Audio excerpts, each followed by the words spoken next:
Muy buen día, que el Señor le bendiga. Quiero en este video hacer la continuación de los capítulos 3 y 4 del libro de Éxodo. En el video anterior únicamente me dio tiempo de hablar de los capítulos 1 y 2 porque se me hizo demasiado largo, casi media hora, así que preferí cortarlo y hacer un nuevo video con los capítulos 3 y 4. Porque yo sé que hay personas que van viendo los videos en sus tiempos libres y no quería hacerlo demasiado extenso, sino que lo corté y ahora vamos a continuar con estos dos capítulos únicamente. Y aquí nos habla en el capítulo 3 del llamamiento de Moisés. Lo que quiero resaltar aquí es lo siguiente. Yo sé que conocemos esta historia de Moisés y la zarza ardiendo. Solo quiero hacer una aclaración. En los desiertos es muy común que haya incendios. Es muy común que el monte seco agarre fuego. Esto se debe a la acción del sol y el calor, que es demasiado, lo que provoca la autocombustión de un elemento, en este caso de la tierra, de las hojas secas o de los arbustos secos. Es tanto el calor y los rayos del sol son tan fuertes que provocan que automáticamente o por sí solos los arbustos agarren fuego. Si lo traemos a la actualidad o incluso en los desiertos sigue sucediendo, pero con estos cambios climáticos vemos constantemente en las noticias que escuchamos de que hay incendios forestales. Quizá alguna vez usted se preguntará, ¿y quién incendió ese fuego? O sea, no necesariamente sucede que en las montañas o en los bosques haya una persona que vino y tiró un fósforo o un cigarrillo para que suceda. Obviamente también es muy probable que suceda, por eso cuando uno va a los lugares turísticos, a los balnearios, uno siempre ve que es prohibido en algunos casos encender fogatas o hay muchas señales que nos dicen que apaguemos. Cuando uno enciende para hacer una parrillada, por ejemplo, hay que tener mucho cuidado de dejar apagado o solamente hay ciertas áreas. ¿Esto por qué? Para proteger de que no vaya a suceder un incendio. Pero también es muy probable, como cuando vemos en las noticias, hay incendios forestales. ¿Qué significa? Que un bosque está agarrando fuego. Y no necesariamente es porque una persona intencionalmente encendió un fuego, sino que es debido a las altas temperaturas. Hay demasiado calor, el sol es tan fuerte, los rayos del sol penetran con tanta potencia y fuerza que provoca que haya incendios. Entonces, en los desiertos esto es algo normal. Los pocos arbustos que hay, porque de por sí, al ser desiertos, son lugares áridos, no hay muchos árboles y los pocos que hay, al haber sequía, se secan. Entonces, hay incendios. Pero, por ejemplo, aquí en el caso de Moisés, había un arbusto que se estaba incendiando, pero se consume. Si alguna vez usted ha encendido una fogata, ha juntado unos carbones, ha cocinado con leña, usted sabe que después de un tiempo se consume el fuego y se apaga, porque ya no hay más que siga ardiendo. Entonces lo extraño para Moisés, como vemos en el versículo 3 del capítulo 3, entonces Moisés dijo, iré yo ahora, veré esta grande visión, porque causa la zarza no se quema. O sea, lo asombrado para Moisés no era que hubiera un incendio, que hubiera un arbusto ardiendo. Lo que le asombraba a él era ver que no se apagaba. O sea, se quemaba y se quemaba y se quemaba y el fuego seguía estando allí. No es que Moisés le echara más leña, como dice por ahí un corito, una alabanza que dice échale leña al fuego, échale leña al fuego, algo así, habla, haciendo referencia a este pasaje. Pero en realidad no es que Moisés viniera y le estuviera echando más pedazos de leña al fuego, no, ya el fuego estaba ardiendo porque Dios era el que mantenía esa llama viva. Entonces esto fue lo que le impresionó a Moisés, tanto así que se acercó para ver qué era lo que sucedía y entonces aquí es donde Dios le habla y le dice que él ha visto a su pueblo que está en aflicción y que lo va a liberar a través de él. Vemos aquí en el versículo 8 del capítulo 3 que Dios le está diciendo a Moisés, he descendido para librarlos de la mano de los egipcios y sacarlos de aquella tierra a una tierra buena y ancha, a tierra que fluye leche y miel, a los lugares del cananeo, del eteo, del amorreo, del fereceo, del heveo y del jebuseo. Seguramente ahorita usted se está acordando de estos nombres que leímos en el libro de Génesis. ¿A dónde los va a llevar Dios? Cuando los liberte de Egipto, los va a llevar a una tierra que fluye leche y miel. ¿Y esta tierra cuál era? Era la tierra que le pertenecía a Canaán. ¿Y quién era Canaán? Era el hijo que vio la desnudez de Noé, su padre, después del diluvio. Y fue el que recibió la maldición de parte de Noé, en donde le dice a Sem que será bendito y que Canaán iba a ser maldito y que iba a ser su siervo y las tierras de él le iban a pertenecer a Sem. Aquí estamos viendo el cumplimiento de esta promesa que fue dada cientos de años atrás. Allí, a esa tierra prometida, es a donde va a llevar Dios a su pueblo Israel a través de Moisés. Sin embargo, aquí quiero mencionar rápidamente 4 excusas que Moisés le da a Dios y que muchas veces nosotros hoy en día también se las decimos a Dios cuando Él nos quiere utilizar para sus propósitos divinos. ¿Cuáles fueron estas excusas? La primera, capítulo 3, versículo 11. Entonces Moisés respondió a Dios, ¿quién soy yo para que vaya a Faraón y saque de Egipto a los hijos de Israel? Nosotros a veces le decimos a Dios cuando Él nos quiere poner a hacer algo. Lo primero que uno piensa, ay, pero ¿quién soy yo para hacer eso? ¿Y sabe cuál era la respuesta de Dios aquí? Él le respondió, ve, porque yo estaré contigo y esto te será por señal. Entonces, no importa quiénes seamos nosotros, importa quién es el que va con nosotros. Y Dios no nos deja solos cuando Él nos manda una misión. Es Él el que va delante de nosotros y es Él el que va a pelear por nosotros. Y no nos deja desarmados, sino que dice, ve porque yo estaré contigo y esto te será por señal de que yo te he enviado. Cuando hayas sacado de Egipto al pueblo, serviréis a Dios sobre este monte. Entonces, cada vez que Dios pone en su corazón el deseo, la intención de hacer algo, usted sabe, uno sabe cuando Dios quiere que hagamos algo, pero la excusa viene, ay no, pero ¿y quién soy yo? Por ejemplo, si usted tiene que hablarle a su familia de Dios, porque a lo mejor su familia no es cristiana y usted está recién convertido, y uno dice, pero ¿cómo le voy a hablar yo si yo no soy nadie, si yo he sido un gran pecador, si la gente conoce mi pasado? ¿Yo cómo le voy a hablar? Entonces recuerde, no es usted. Es Dios el que va a estar con usted y Él va a hacer que la gente le crea, porque el testimonio no es usted, es Dios el que va a hablar por usted. Entonces no pongamos excusas, porque no se trata de nosotros. No se trata de decir, pero ¿quién soy yo? Yo en muchas ocasiones yo he pensado, ahora que ya he ido avanzando con estos videos y que ya son varios los que llevo grabados, en ocasiones yo dudo y yo digo, pero ¿y quién soy yo para estar haciendo estos videos? Y entonces Dios me recuerda una y otra vez que no se trata de mí. Lo que yo estoy haciendo ahorita, lo que yo estoy hablando, no se trata de mí, no se trata para mi reconocimiento. Lo que yo estoy haciendo se trata de Dios. Y eso es lo que yo quiero transmitirle a usted, el conocimiento de Dios, no mío.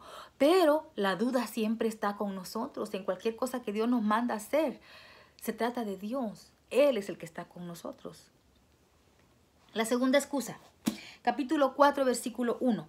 Entonces Moisés respondió diciendo, he aquí que ellos no me creerán ni oirán mi voz, porque dirán, no te ha aparecido Jehová. ¿Cuál fue la respuesta de Dios? ¿Qué es eso que tienes en tu mano? Y él respondió, una vara. Échala en tierra y entonces la vara se convierte en serpiente. Después le dice que meta su mano en su seno y que se va a convertir en lepra y después que la vuelva a meter y que se va a sanar. Y si aún así no le creen, después le dice que va a convertir el agua en sangre. Entonces, la segunda excusa de Moisés es, ellos no me creerán. Es otra excusa que ponemos al día de hoy. Cuando uno viene y uno hace algo en nombre de Dios, no literalmente que yo venga y que diga, es que Dios me dijo. No me estoy refiriendo a eso. Pero cuando queremos hacer algo para Dios, nos ponemos en el lugar de la gente y decimos, ay no, pues que la gente no me va a creer. Y esa no es nuestra tarea. Por ejemplo, si vamos a evangelizar a alguien, uno dice, ay no, pero es que ¿cómo le voy a hablar? Para empezar, ¿quién soy yo, verdad? Es la primera excusa. Y segundo, esa persona no me va a hacer caso, no me va a creer. Pero es que eso no nos debe interesar. El que va a hacer la obra es Dios. Además, Dios nos llamó a evangelizar, a llevar las buenas noticias. Ya, si otra persona la quiere creer o no la quiere creer, ya es problema de la gente. Y sin embargo, Dios nos ayuda y nos respalda a través de señales y maravillas y prodigios. La señal o lo primero que usted puede hacer cuando usted le predica el evangelio a otra persona que a lo mejor va a decir, ay, pero vos me vas a hablar a mí de Cristo si yo te conozco como sos. Entonces, ese es el primer milagro que Dios ha hecho en nosotros. Si Él pudo convertir a una persona pecadora como yo, con un pasado como el mío, me pudo convertir, ese es el primer testimonio, el primer milagro, la primera señal que usted le puede mostrar a esa otra persona y decirle, mírame a mí, es verdad. A lo mejor pareciera que yo no soy la persona más indicada para hablarte de Cristo, yo no he sido la más santa y aún así Dios me amó tanto que me rescató. Esa es la primera señal que usted tiene que dar cuando usted va a hablar las buenas nuevas del evangelio. Y otras más, porque también la Biblia dice que Jesucristo dijo de que todas esas señales seguirán a los que creen. No, haremos las señales que Dios hizo y mucho más. Lo que pasa es que no creemos, ¿verdad? Entonces por eso no suceden. Como le sucedía aquí a Moisés, que tenía miedo, dudaba. La tercera excusa, capítulo 4, versículo 10, dice, Entonces dijo Moisés a Jehová: ay, Señor, nunca he sido hombre de fácil palabra, ni antes ni desde que tú hablas a tu siervo, porque soy tardo en el habla y torpe de lengua. Por eso se dice que Moisés era tartamudo. Es la opinión más generalizada que tienen los teólogos o los estudiosos de las escrituras, que Moisés tenía algún defecto en el habla, y lo más probable es que fuera tartamudo, o si no era tartamudo, seguramente le era difícil expresarse, ¿verdad? ¿Cuál fue la respuesta de Dios? Mire lo que le dice: ¿quién dio la boca al hombre? ¿O quién hizo al mudo y al sordo, al que ve y al ciego? ¿No soy yo Jehová? Ahora pues ve, y yo estaré con tu boca y te enseñaré lo que hayas de hablar. Ay, Moisés, si no eres tú el que va a hablar. Hay otra parte que dice: abre tu boca y yo la llenaré. A veces no sabemos qué es lo que vamos a decir, pero es porque no entendemos que el mensaje no es nuestro y que en el momento Él nos va a dar la sabiduría, la capacidad de decir las palabras adecuadas a las personas, lo que ellas necesitan escuchar, no porque nosotros seamos omniscientes, sino porque el Espíritu Santo es el que nos guía y nos va a ir diciendo e indicando: esta palabra es la que necesita oír esta persona. El problema es que no nos dejamos usar. El problema es que, como Moisés, ponemos excusas y no cumplimos con la voluntad de Dios. Y mire qué bonito lo que Dios le responde, pero es que ¿quién dio la boca al hombre? O sea, no importa los problemas que tengamos, los defectos que tengamos, las dificultades que queramos poner. Dios es nuestro creador y Él mismo puede hacer que algo que está mal se convierta en bien. Pero no, ¿verdad? Dudamos. Entonces dice: yo estaré con tu boca y te enseñaré lo que hayas de hablar. Pero aún así, aquí va la cuarta excusa que le pone Moisés. Ay, Señor, envíate ruego por medio del que debes enviar. Entonces Jehová se enojó contra Moisés y dijo, aquí está la respuesta, la última respuesta: ¿no conozco yo a tu hermano Aarón, levita, y que él habla bien? He aquí, él saldrá a recibirte y al verte se alegrará en su corazón. Tú hablarás a él y pondrás en su boca las palabras, y yo estaré con tu boca y con la tuya, y os enseñaré lo que hayáis de hacer. Él hablará por ti al pueblo, él te será en ti en lugar de boca, y tú serás para él en lugar de Dios. Y tomarás en tu mano esta vara con la cual haré las señales. Ay, Señor, envíate ruego por medio del que debes enviar. Es como que al día de hoy yo le dijera: Dios mío, yo no, ¿quién soy yo para hacer esto? Señor, ponga otro. Mejor que otro hermano de la iglesia venga y siga con esta tarea. Que otra persona haga los videos. ¿Quién soy yo para hacerlo? Y mire cómo le contesta Dios. Se enoja. Dice aquí literalmente que Dios se enojó contra Moisés, como quien dice: ay, ya me tienes. Bueno, no cansado porque Dios. Pero Dios se enojó, dice aquí. Y le dice: no conozco yo a tu hermano, dándole a entender, pues si yo soy omnisciente. Yo sé que tú tienes un defecto en el habla. Yo sé que te cuesta hablar, pero yo te escogí a ti, no escogí a otro.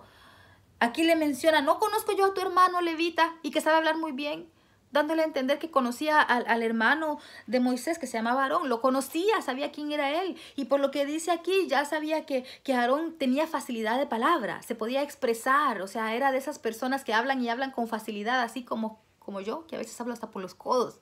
Y sin embargo, Dios no lo escogió a él porque supiera hablar. Dios escogió a Moisés. Entonces, mire, aquí como es que Dios es tan perfecto. Dios no escogió a Aarón porque tuviera esa facilidad de palabra, porque tuviera labia, diríamos, porque tuviera esa facilidad de comunicarse con las personas. Era muy diplomático, era un buen político o algo así. No, Dios no lo escogió a él, a pesar de que lo conocía y de haber dicho: este es un muy buen orador, este se puede expresar muy bien. A Dios no le plació escogerlo a él. Dios vio el corazón de Moisés y dijo: este es al que yo quiero, este va a ser mi instrumento, este es el que me va a ser útil en esta tarea específica. Por eso Dios se enoja, porque como quien dice: ya deja de poner excusa, yo te escogí a ti. Pero bueno, como no quieres hablar, ok. Entonces ya como que le da como un tipo de intérprete, o ¿cómo le diríamos al día de hoy? Un vocero. Porque, por ejemplo, aquí en Estados Unidos está el presidente y hay el vocero oficial de la presidencia. ¿Qué significa? Que no siempre cuando el presidente tiene que hablar al pueblo, dar alguna información, no siempre sale el presidente, sino que sale el vocero oficial de la presidencia. Sale la persona encargada de ser esa cara en vez del presidente y de empezar a explicar: está sucediendo esta situación y entonces el presidente tomó esta decisión, y es el que comunica al pueblo o a la prensa lo que está sucediendo. Esto fue lo que sucedió aquí en el caso de Moisés y Aarón, ya que él no tenía esa facilidad de palabra y después de tanta excusa le dice: está bien, Ya te entendí, ok, pues te voy a poner un vocero, una persona, un representante que sea el que transmita lo que yo te voy a decir a ti directamente, porque tú eres la persona a la que yo escogí para esta tarea.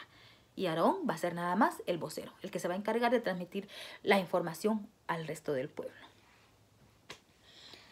Moisés vuelve a Egipto. Y ya estoy terminando porque también ya el video se hizo larguito. Moisés vuelve a Egipto después de 40 años. La vida de Moisés se divide en 3 partes. Los primeros 40 años fue criado en el faraón, en una cultura en la cual él aprendió a ser un buen administrador, un buen líder. Los segundos 40 años los pasó en el desierto. ¿Para qué? Para aprender humildad y también para aprender cómo sobrevivir en esas temperaturas y en esos terrenos áridos del desierto. Y los últimos 40 años los vamos a ver. También va a estar ya en el desierto después de haber liberado al pueblo. Y así se fue Moisés volviendo a su suegro Yetro. Y le dice, iré ahora y volveré a mis hermanos que están en Egipto para ver si aún viven. Y Yetro dijo a Moisés, ve en paz. Así que se regresó con su familia, regresó con su hermano Aarón. Y antes de terminar, aquí hay un pasaje que quiero resaltar, porque si no, si hay alguien que ya está empezando a leer la escritura así con detenimiento, puede ser que haya leído este pasaje, entonces no lo quiero dejar pasar porque si no va a decir, ay, la hermana Oli no habló de esto. El versículo 24, hay un pasaje un poco oscuro, un poco complicado hasta de explicar, de entender, obviamente. Dice, y aconteció en el camino que en una posada Jehová le salió al encuentro y quiso matarlo.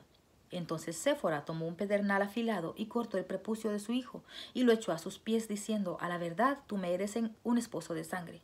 Así lo dejó luego ir y ella dijo, esposo de sangre a causa de la circuncisión.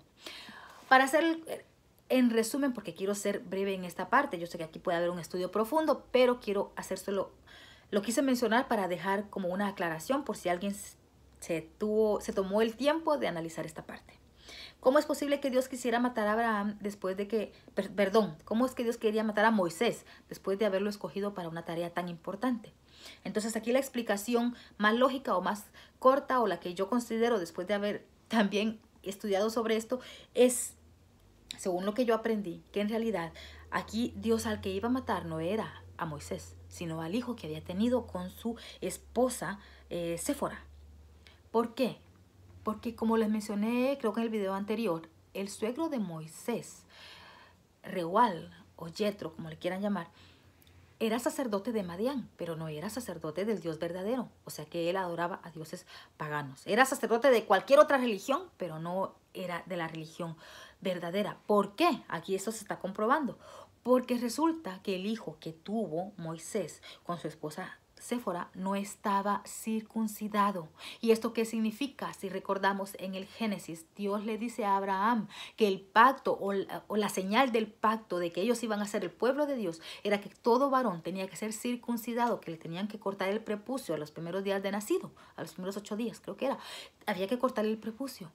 Entonces, si no estaba circuncidado, eso era una señal de que no era una persona que seguía al Dios verdadero. Entonces aquí en realidad al que quería matar no era a Abraham, sino que era a el hijo de...